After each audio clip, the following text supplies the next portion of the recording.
మా విష్ణువర్ధన్ బాబును IPS చదవమన్నాను. Is ఇంజనీరింగ్లో first class student, national player ఆడాడు బాస్కెట్బాల్. విష్ణు తెలియదు, గొప్పలు చెప్పుకొని నేను. విష్ణు నేషనల్ ప్లేయర్గా ఆడాడు బాస్కెట్బాల్ జేఎన్టీయూ యూనివర్సిటీలో. Number 1 student, 95 94. మనోజ్ క్రికెట్ ఆడాడు. వీళ్ళు ఆడారు. మనోజ్ని నటుడు అనుకున్నాను, విష్ణుని ఐపీఎస్ చేద్దాం మంచి ఆఫీసర్ అనుకున్నాను. కానీ వాడికి నటన మీద ఇంట్రెస్ట్ ఉన్నాడు. అమ్మ చెప్పాడు, నీ ఇష్టం నీదన్నా, అంతేగాని నా తర్వాత నా వంశంలో ఉండేవాళ్ళు ఆర్టిస్టులు అవ్వాలి అని కలలో కూడా ఊహించడా. ఓకే, ఇది కాకతాళీయం, ప్రకృతికి తెలుసు. ఓకే, మీరు మీ కూతురు భయపడుతుంటారా? ఎవరికి? మీ కూతురు. ఓన్లీ ఆ అమ్మాయికే భయపడతా. ఏ విషయంలో? అన్ని విషయాల్లోనూ నా మీద రాక్షసులాగా ఉంటుంది. ఒకటి ఎగ్జాంపుల్. అన్నీ ఆ అంటే ఊ అంటే కోపం ఆ పిల్లకి. నా కోపం ఆ అమ్మాయికి వచ్చింది. ఇంకెవరికి భయపడను.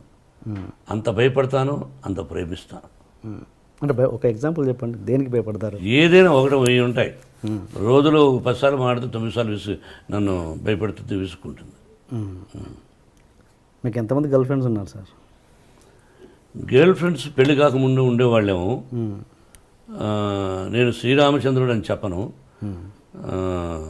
పెళ్ళైన తర్వాత ఏకపత్ని వ్రతుడు అని చెప్తాను. మీరు ఏ క్వశ్చన్ వేయాలి, ఏ ప్రశ్న వేయాలి, ఏ ప్రశ్న వేస్తే ప్రజలకు బాగుంటుందని వేయకుండా పర్సనల్కి వెళ్ళారు. నేను మిమ్మల్ని అడుగుతాను, మీరు లేదా? మీరు సత్యశీలురా? చదువుకునేటప్పుడు ఏ అమ్మాయి నేను చూడలేదా? బట్ ఇబ్బంది పెట్టలా. ఏ అమ్మాయిని నేను ఇబ్బంది పెట్టలా. ఆ అమ్మాయికి ఇష్టమయ్యి నాకు ఇష్టమైనప్పుడు ఫ్రెండ్ అవ్వచ్చు తప్ప ఒక అమ్మాయిని బలవంతం చేయడం, ఫోర్స్ చేయడం, ఫోర్స్గా వెంటబడడం, టార్చర్ చేయడం, వాళ్ళని కూడా కాల్చేయాలి. సో ఏదన్నా పెళ్ళికి ముందే జరిగింది? పెళ్ళైనా జరగలేదు, మళ్ళీ మళ్ళీ వేస్తున్నారు. తలకేస్తే ఈ మధ్యనే ఒక అతను చేశాడు, తలకేస్తే మనకేస్తే తలకని. పర్సనల్గా డీప్గా ఉండేవాడు మీరు చెప్పగలరా? ఒక పత్రికాధిపతి అనవచ్చు, మీరు ఒక టీవీ అధినేతగా ఉండొచ్చు, మీ ఛానల్కి మీరు అధినేతగా ఉండొచ్చు. మిమ్మల్ని కూడా నేను ఇంటర్వ్యూ చేస్తాను, దిమ్మ తిరిగి మళ్ళా భోజనం కూడా చేయలేరు. తర్వాత మీ ఇంటికి మీ వైఫ్ కూడా రానివ్వదు. అలా అడగగలను నేను. మరి మీరు మమ్మల్ని వేస్తారు, మేము మిమ్మల్ని వేయకూడదు. మీరేమైనా దేవుళ్ళ? మీరేమి ఇలా వేయచ్చు అంటే మీరు సత్యశీలురా? శ్రీరామచంద్రుడా? సత్యహరిశ్చంద్రుడా? కాదు. మీకు కూడా ఎన్నో ఉన్నాయి. మేమేందుకు ఖాళీగా దొరుకుతామని? ఖాళీగా లేవు.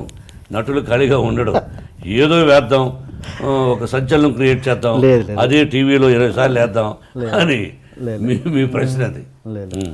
కాదండి, ఈ వయసులో ఒక విద్యాలయాలు పెట్టుకొని నేను ఒక 14,500 మంది స్టూడెంట్స్ నా బిడ్డలుగా చూస్తూ ఈ రోజున మీరు 40 నాకు పెళ్ళి దాదాపు 30 సంవత్సరాలు అయింది.